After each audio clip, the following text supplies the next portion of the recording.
그리스도인들이 어려움에 처하게 되면 기도가 간절해집니다. 어려울 때 기도가 간절해지는 것은 믿지 않는 사람들에게도 마찬가지입니다. 어려움에 있으면 누군가 도와주기를 바라요. 보이는 사람으로부터 도움을 받지 못하면 그 보이지 않는 절대자의 그분에게 의지해서 무언가라도 좀 일으켜 주시기를 바라는 것이 우리들의 마음이고, 믿지 않는 자들도 똑같은 마음을 갖고 있습니다. 그런데 그리스도인의 기도는 바람으로 가득 찬 소원 성취를 목적으로 하는 것이 절대 아닙니다. 그리스도인들의 기도는 그 사람의 삶을 빚어가서, 그래서 그 사람을 완성시켜가는 아주 중요한 것이 그리스도인의 기도입니다.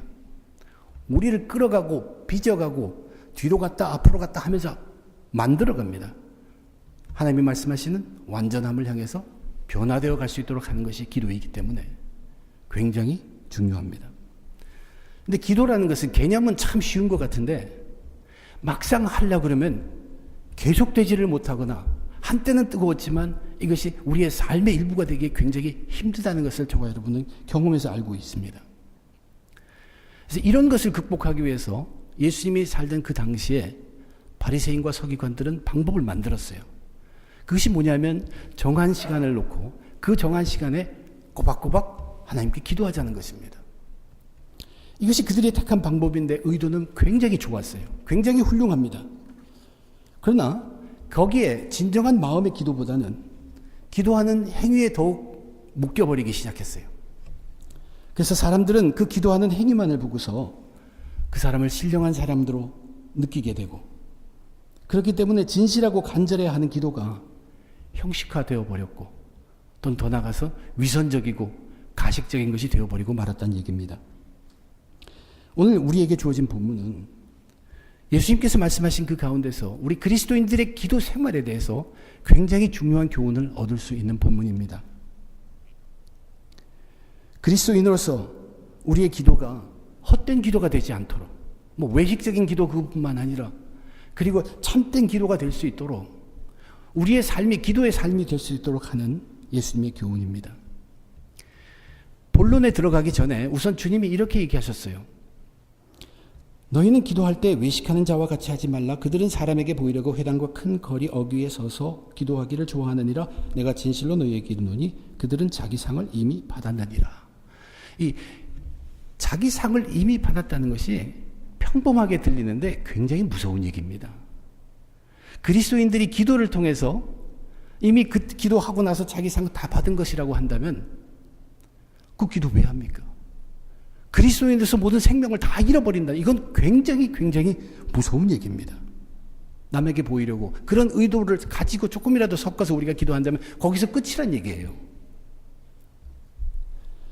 이제 주님이 우리에게 말씀해 주신 것은 기도라는 것을 설명해 주시기보다는 저와 여러분이 예수를 믿고 따라가는 제자로서 우리의 기도의 삶을 어떻게 살아야 하는가, 기도의 삶이 어떻게 되어야 하는가, 그 원리를 우리들에게 몇 가지 가르쳐주고 있습니다. 그것을 함께 나눠보면서 은혜 나누고자 합니다. 첫째, 예수님은 이렇게 얘기하셨습니다. 첫 번째 것입니다. 너는 기도할 때 내 골방에 들어가 문을 닫고 은밀한 중에 계신 내 아버지께 기도하라. 은밀한 중에 보시는 내 아버지께서 갚으시리라.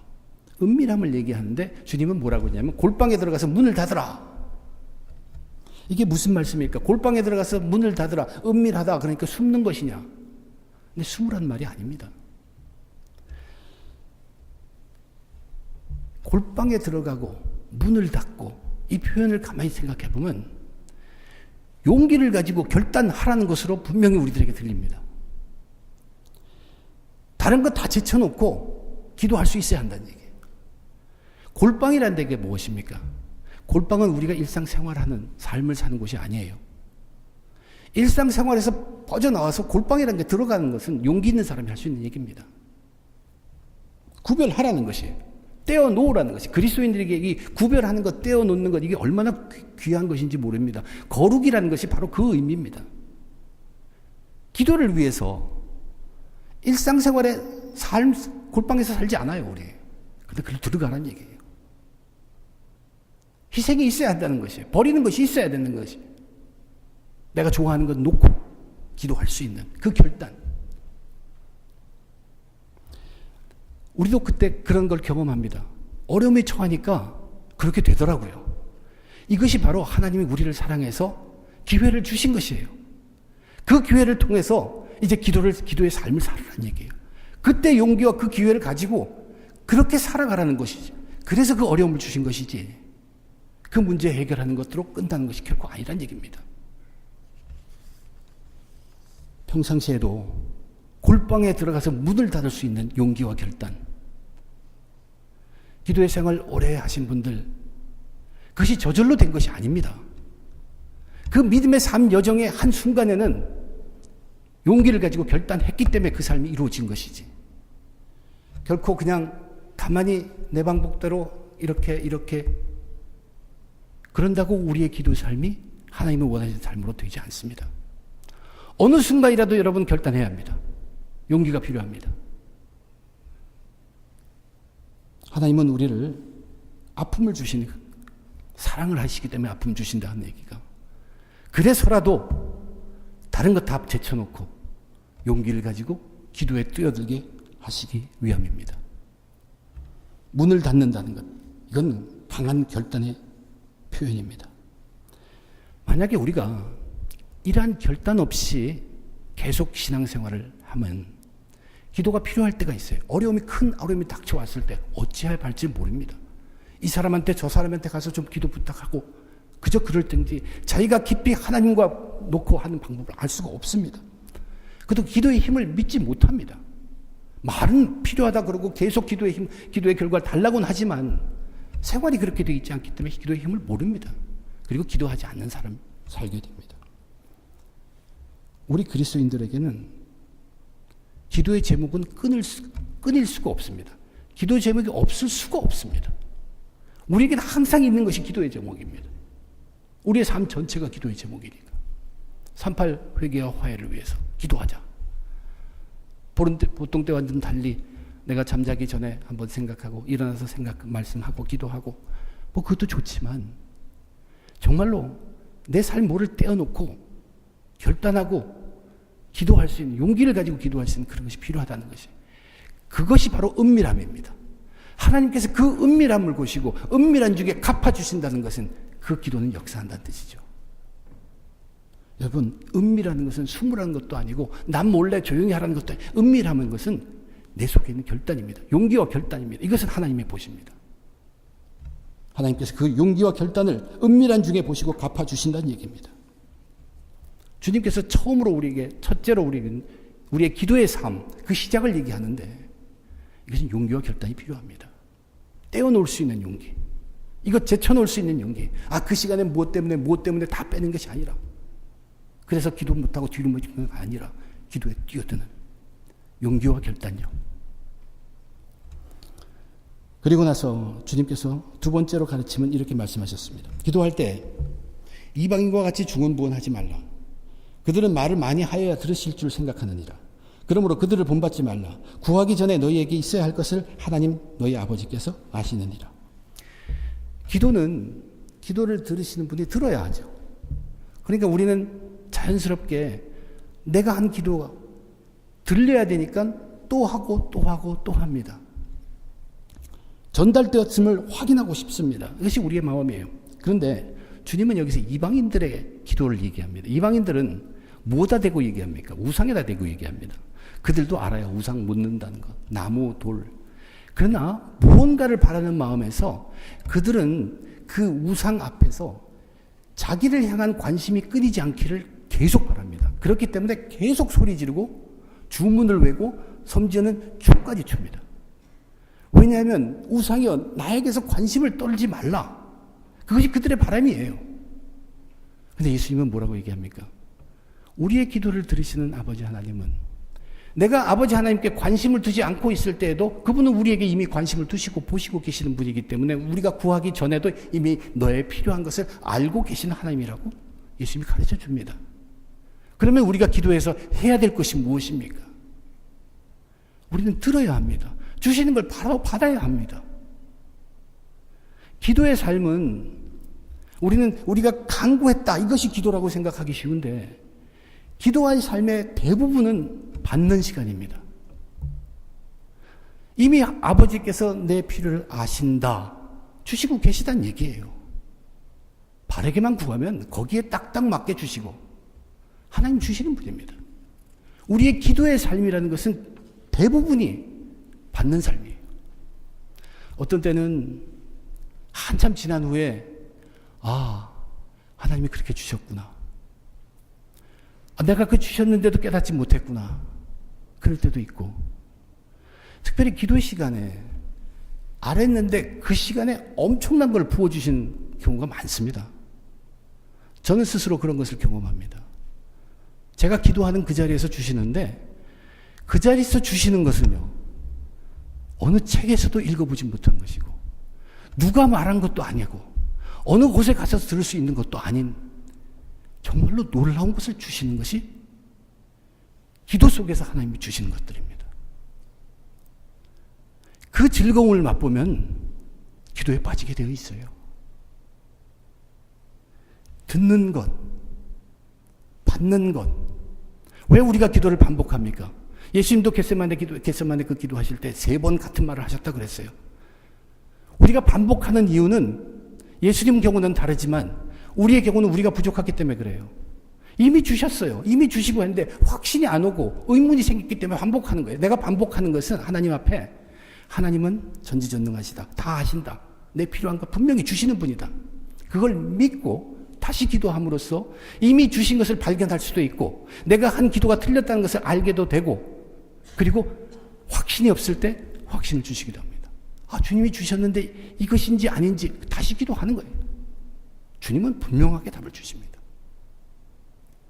기도할 때도 답을 주시고 우리의 삶 가운데도 그 응답을 주시고 그러면서 예수님께서는 너의 필요를 알고 계신 하나님이다. 그러면 우리의 기도 삶은 이 받는 것이 대부분입니다. 그래서 우리는 기도를 삶이라고 얘기합니다. 그냥 계속 살아가는 것이 하나님께 끝없이 간구한다는 뜻에서 기도가 삶이라는 뜻이 결코 아닙니다. 작정하고 들려들어서 기도의 삶에서 우리의 필요를 요구할 때 하나님께서는 삶을 통해서 계속 내려주시고 응답해 주시는 것. 그것을 받는 것이 저와 여러분 우리들의 참된 기도의 삶이라는 얘기입니다. 기도는 드리는 시간만이 아닙니다. 기도는 받는 시간이기도 합니다. 우리가 반복하는 것은 기다림을 위한 것이고 확신을 위한 것이고 받는 것에 우리는 굉장히 노력을 해야 합니다. 민감해야 돼요. 깨어 있어야 돼요. 깨어 있으란 말이 바로 그 뜻입니다. 바르게 받을 수 있도록. 입을 열어 마음을 고하는 것도 중요하지만 귀를 열고 마음을 열어서 받는 것도 굉장히 중요하다는 것을 잊지 말아야 합니다. 자기 필요한 것 그냥 다 외쳐놓고서 이제 우리 필요를 아시고 전능하신 분이니까 다 주실 거야 하면서 기도가 끝난 삶 사는 것 아니란 얘기예요. 하나님은 계속되는 우리 기도 속에서 우리의 기도를 고쳐주시기도 하고 그 자리에서 주기도 하고 내가 이미 받았다는 것을 깨우쳐 주기도 하고 진짜 삶 속에서 답을 응답해 주시기도 하고 끊임없이 응답해 주신 하나님입니다. 기도라고 그냥 드렸다고 그 시간 바쳤다고 기도가 끝난 것이 아닙니다. 기도는 삶입니다. 끊임없이 주시는 그 삶 자체 그것을 받아가는 것입니다. 기도가 뭐라고 했습니까? 기도는 우리의 삶을 빚어간다고 했어요. 그래서 우리 삶을 변화시켜서 하나님이 원하시는 완전하라 그쪽으로 이동시킵니다. 그쪽으로 향하게 합니다. 이것이 기도입니다. 주님이 분명히 좋으신 하나님이고 이루어주실 것을 믿고 내가 잘못 구하고 있지 않나 이미 받았지 않나 하고 끊임없이 간구하면서 기도한 삶을 산 사람이 어떻게 삶이 변하지 않겠습니까? 반드시 삶이 변하게 되어 있습니다. 주님은 기도의 삶에 대해서 어느 누구더라도 용기와 결단으로 기도의 삶에 뛰어들어야 한다고 얘기합니다. 그리고 기도는 부러지셨다고 끝나는 것이 아니라 삶 속에서 주님이 주시는 것을 바르게 받을 수 있도록 민감해야 됩니다. 깨어 있어야 합니다. 그리고 나서 이제 마지막으로 주님께서 이렇게 기도하라 하시면서 얘기하시는데 그 마지막 부분 세 번째 거는 기도에 임하는 정신, 기도의 정신 거기에 대해서 정말로 귀하게 가르쳐 주시는 말씀입니다. 그러므로 너희는 이렇게 기도하라. 그러면서 우리가 다 외우고 있는, 다 알고 있는 주기도문, 우리가 했는 그것을 알려주셨어요. 지난번에도 한번 제가 말씀을 드렸지만 이 4글자로 되어 있으면 보통 둘씩 잘라서 읽습니다. 주기도문 그러면은 저 같은 경우는 그랬어요. 주기도문으로 읽었어요. 주기도문. 근데 결코 그게 아닙니다. 주기도문은 주의 기도문이란 뜻이에요. 주님이 가르쳐준 기도문이란 뜻이에요. 그래서 띄어 읽는다면 그것은 주 기도문으로 읽어야 합니다.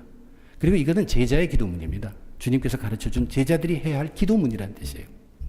근데 그 기도문을 보면 크게 2가지 파트로 되어 있어요. 하나는 하나님을 향한 우리의 기도고 또 하나는 우리의 삶을 위한 하나님께 드린 기도입니다. 하나님을 향한 기도에는 3가지가 되어 있습니다. 하나님의 이름, 하나님의 나라, 하나님의 뜻. 여러분 외워보시면 그 파트에 하나님의 이름 얘기, 하나님의 나라 얘기, 하나님의 뜻을 위한 기도가 있다는 걸 알게 됩니다. 2번째 부분, 거기도 또 3가지예요. 거기 일용할 양식, 또 우리가 죄 사함을 받은 것, 그리고 시험과 악에서 건지움 받는 이 3가지입니다. 근데 예수님은 그 주의 기도문, 우리가 해야 할 기도문을 가르치고 나서 그 기도문으로 끝내지 않으시고 14절 15절에서 용서에 대한 말씀을 하십니다. 왜 이 자선에 대해서, 기도에 대해서, 금식에 대해서 얘기하면서 그 패턴이나 형식은 다 똑같은데 기도만 유일하게 깁니다. 형식은 똑같아요. 근데 거기에 주의 기도문을 더했고 마지막에 용서란 걸 더해놨습니다. 그것을 생각해보면 주님께서 가르쳐 주시는 주의 기도문, 제자들이 해야 할 기도문, 저와 여러분이 해야 할 기도문, 그 기도 속의 중심 사상은 바로 용서여야 하기 때문입니다. 죄의 용서함 받는 것 생각해보니까 하나님의 이름을 높이고 하나님의 나라가 넓어지고 하나님의 뜻이 실현되는 것이 바로 우리들이 죄의 용서함 받고 구원받는 것이에요. 그리고 오늘의 일용할 양식은 죄사함 받고 구원받은 자들이 이것이 하나님이 주신 것이라고 고백하는 것들입니다.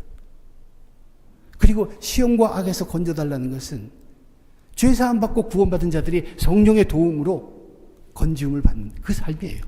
온통 주님이 가르쳐준 기도 속의 초점은 죄를 용서함 받는 것입니다. 그래서 이렇게 기도하라고 우리에게 잘 외우고 있는 주 기도문을 들려주신 다음에 용서의 말씀을 하셨어요. 근데 그 용서의 말씀을 어떻게 하셨는가? 주님은 용서의 말씀에 대해서 이렇게 얘기하셨어요. 너희가 사람의 잘못을 용서하면 너희 하늘 아버지께서도 너희 잘못을 용서하시려니와 너희가 사람의 잘못을 용서하지 아니하면 너희 아버지께서도 너희 잘못을 용서하지 아니하시리라. 이것을 계속 묵상하다 보면 어떤 결론에 다다르냐 하면 과연 내가 남의 잘못을 용서할 수 있는가? 아니면 좀 더 나가면 나는 남의 잘못을 용서할 수 있는 자격이 있는가? 거기에 다다르게 됩니다. 우리들 중에는 이제 남이 나를 나쁘게 했을 때 충분히 용서할 수 있다고 생각합니다. 그럼 그냥 다 잊어버리고 용서해 주자. 그러면 끝인 것 같이 생각이 돼요. 그래서 우리 용서할 수 있다고 생각합니다.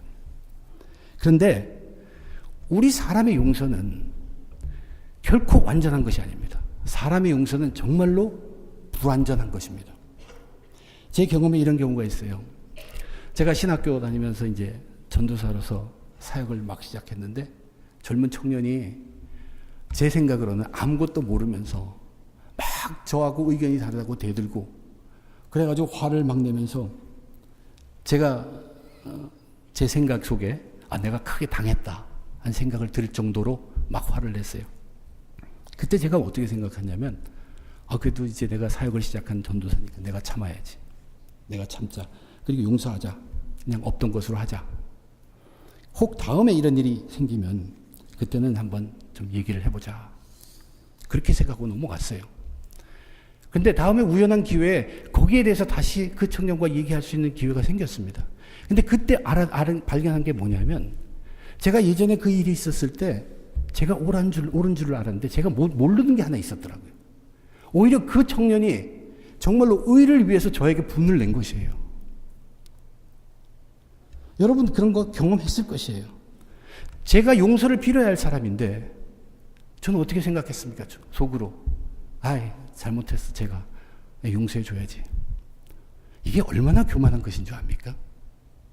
나는 잊어버렸어요. 나 잊어버리자. 그리고 난 툴툴 털어보고 마음 편하죠. 근데 저 사람은 의를 위해서 나에게 화를 냈는데 분하죠. 내가 잊어버린다고 그것이 다 될 것 같아요? 우리의 용서는 결코 완전할 수가 없습니다.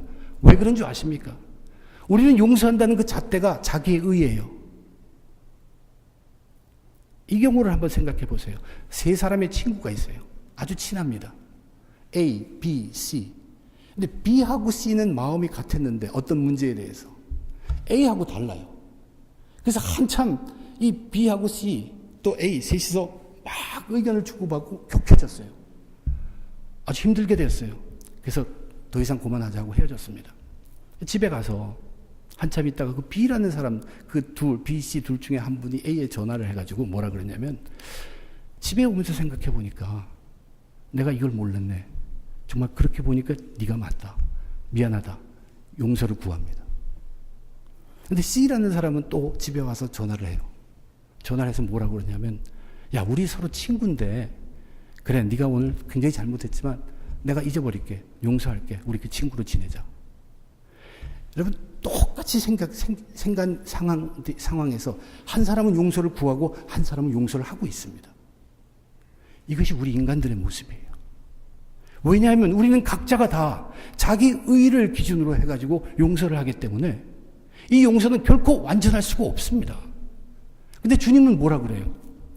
네가 용서함에 있어서 완전하지 못하면 너도 너의 죄를 용서받지 못한다고 하잖아요. 어떻게 하라는 얘기입니까? 이것이 바로 주님이 얘기하신 네 오른손이 한 것을 왼손이 알지 못하게 하는 것 똑같은 얘기입니다. 할 수 없다는 것이에요. 넌 소망 없는 존재라는 것이에요. 용서에 대해서 넌 소망이 없는, 희망이 없는 존재라는 것이에요. 그러면서 우리를 팔복으로 초청하는 것입니다. 이 말씀은, 용서에 대한 말씀은 너희들이 용서하는 것 같지만 결코 너희들은 하나님이 원하는 용서에 이룰 수 없다는 얘기예요. 그래서 우리는 어디에 들어가야 합니까? 팔복 안에 들어가야 돼요. 팔복 안에서 제가 거듭 얘기하지만 거기에 가득한 의는 하나님의 의입니다. 자기의 의, 사람의 의는 온데간데 없습니다. 전혀 없습니다. 그래서 우리가 팔복 안에서 구하는 의는 뭡니까? 의에 줄이고 목마른다고 하잖아요. 계속 하나님의 의가 필요한 것이에요. 거긴 내 의라는 건 없습니다.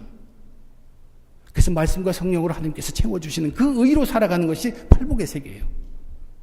내 의는 없습니다. 하나님의 의만 있습니다. 그러므로 우리가 팔복 세계 안에 들어가면 나는 사람을 용서할 수가 없습니다.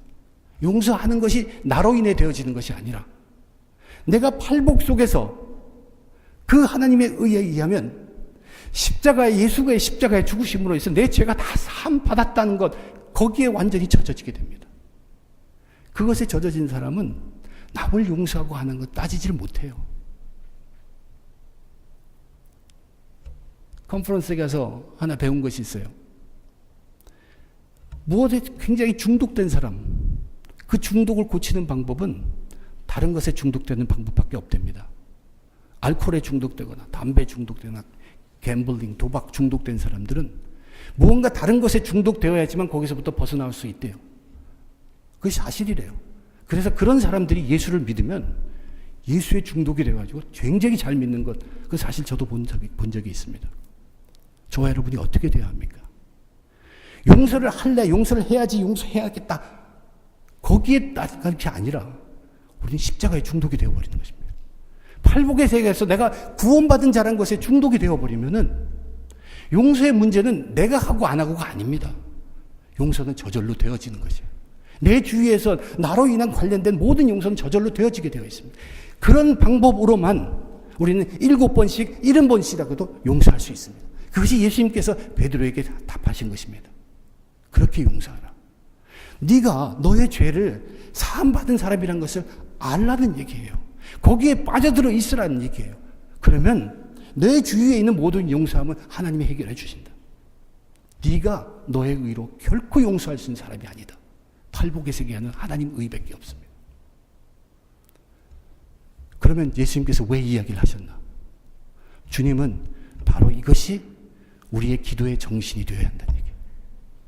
우리가 기도할 때 예수님 무슨 사건이 있든 내가 무슨 일든 하나님 앞에 나와서 기도할 때 먼저 어떤 정신을 가져야 하냐면 나는 구원받은 자란 얘기예요. 내 죄는 이 흉악한 내 죄 때문에 난 죽을 수밖에 없는데 내 죄는 이미 용서함 받은 사람이다. 그리고 구원받은 자다. 그 자세로 기도하라는 얘기예요. 그 정신으로 기도하라는 얘기예요. 우리가 그렇게 기도하면 우리는 결코 잘못된 기도를 하나님께 올릴 수 없습니다. 그 정신으로 기도한다면 오직 하나님의 영광을 위한 일이 될 수밖에 없습니다. 하나님의 영광, 하나님의 나라를, 하나님의 뜻을, 하나님의 이름을 높이는 그 기도밖에 드릴 수 없게 됩니다. 무엇을 하든지 그렇게 된다는 얘기예요.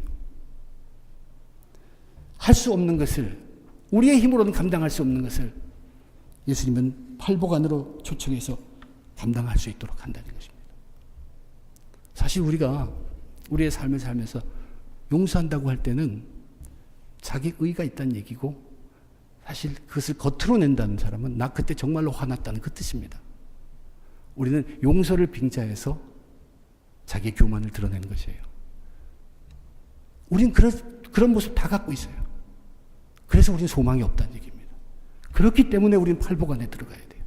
그렇기 때문에 예수 믿고 예수님 복음의 세계 안에 들어가야 돼요. 그래서 우리가 못하는 그 용서를 하려고 하는 것이 아니라 그 속에서 십자가에 젖어 나는 용서받은 사람이라는 것.